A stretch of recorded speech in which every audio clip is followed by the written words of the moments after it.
Lifted? Check. Bigger wheels and tires? Check. Rust in your wheel well? Well, that can't be good.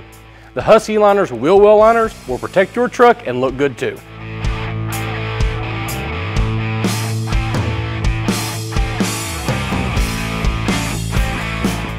No matter if you're off-road or just headed to work, you need protection. Husky Liners wheel well liners are made to protect your wheel well from mud, rocks, and more. Looking at your rear wheel well, there's a lot exposed.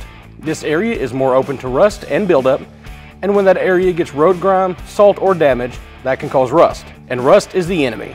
You may be asking yourself, what do I do if my liner gets muddy or dirty? Well, let me show you.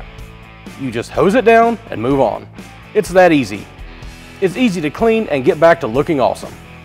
The liners are made from an impact-resistant thermoplastic, and this means that when you're on the rocks, they can take a beating. They are also all-weather, meaning that you can take them in the snow, the rain, and the sand. Designed to deflect and protect, the Husky wheel well liners are something no truck should be without. If you're interested in the Husky Liners wheel well liners or need help with installation, check out the store locator on screen or in the description. And don't forget to check back for new videos every week. Thank you for watching. We'll see you next time on In the Garage.